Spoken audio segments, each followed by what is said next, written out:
Mes chers amis, notre Seigneur Jésus-Christ nous donne dans son Saint Évangile une grande leçon de charité à l'égard du prochain. Dans cette parabole, il nous montre pourquoi les hommes ne sont pas charitables et comment ils devraient être charitables. Voyons ensemble pourquoi ils ne sont pas charitables. Bien souvent, par orgueil. Voyez la conduite du prêtre et du lévite. Est-ce à des hommes de leur condition à s'occuper d'un misérable vagabond?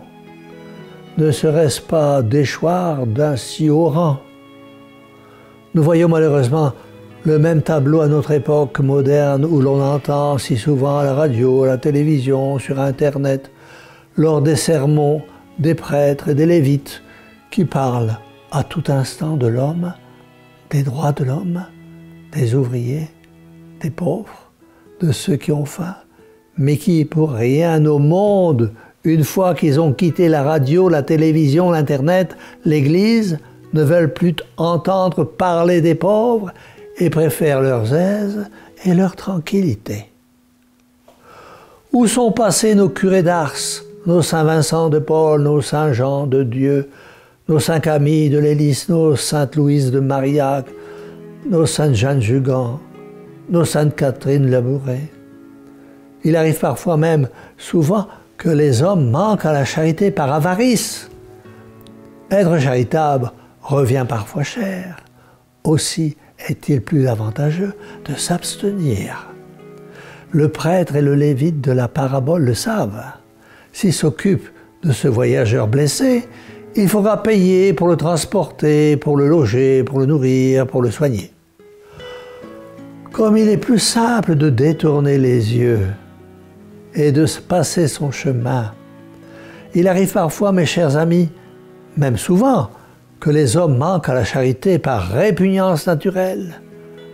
En certains cas, il n'est pas toujours agréable de se trouver en présence de certaines maladies, de certaines plaies, de certains soins à donner. Aussi aime-t-on à se dérober en invoquant sa faiblesse, son dégoût, son incapacité, sa crainte. Faut-il ajouter que dans les âmes viles, les trois motifs dont nous parlons, l'orgueil, l'avarice, la répugnance naturelle, se trouvent réunis pour empêcher toute manifestation de charité. Comment les hommes devraient être charitables, mes amis? Contemplons la conduite du Samaritain et nous apprendrons que la charité doit s'exercer à l'égard de tous, sans distinction de race, de classe et de croyance. Dans la parabole, les Juifs haïssent les Samaritains. Et pourtant, le Samaritain ne témoigne que de l'amour aux pauvres Juifs blessés. Apprenons en regardant le Samaritain que la charité doit s'exercer en sentiments sincères. À la vue du blessé, le Samaritain est profondément ému. Sa charité a ses racines au profond de son cœur. Nous devons nous aussi avoir des sentiments sincères quand nous pratiquons la charité. Rien d'artificiel dans nos cœurs, ni dans nos actes. Apprenons, mes amis, en regardant le Samaritain, que la charité doit s'exercer avec de bonnes paroles. Le Samaritain réconforte son blessé par des paroles d'espoir. Il lui promet de ne point l'abandonner. Quel exemple pour nous qui avons si vite fait d'abandonner même les bien portants, même nos amis, même les personnes âgées de notre famille, quand ils traversent des difficultés et qui ont tant besoin d'aide et d'amitié sincère. Apprenons, mes chers amis, en regardant le Samaritain, que la charité doit s'exercer en bonnes actions. Nous le voyons, il nettoie les plaies, les panse provisoirement. Il monte le blessé sur son cheval et le conduit à l'hôtellerie. Apprenons, mes amis, en regardant le Samaritain, que la charité doit s'exercer d'une manière durable.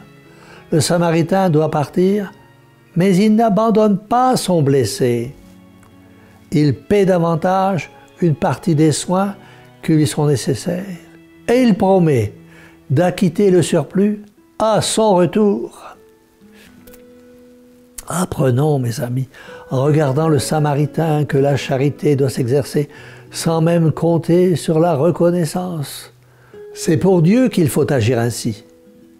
Vous voyez, le Samaritain, il ne demande aucun merci à son protégé. Mes amis, nous de même, soyons charitables envers tous, sans jamais chercher la reconnaissance. Bien trop souvent, nous attendons quelques retours, nous donnons de nous-mêmes pour recevoir davantage.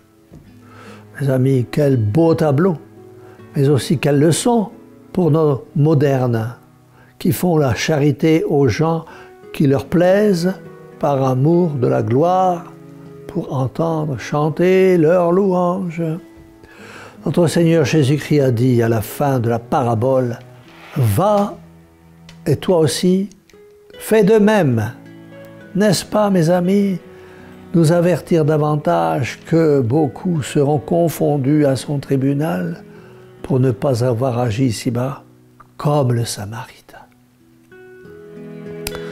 C'est pourquoi nous avons besoin d'une avocate pour plaider notre cause auprès du bon Dieu. Et cette avocate, c'est notre Mère Immaculée, la Vierge Marie. C'est pourquoi, en ces temps si difficiles, nous disons de tout notre cœur, ô Marie, Mère au cœur douloureux et immaculé, sauvez-nous. Et que la bénédiction du Dieu Tout-Puissant, Père, Fils et Saint-Esprit, descende sur vous tous et demeure à jamais. Ainsi soit-il.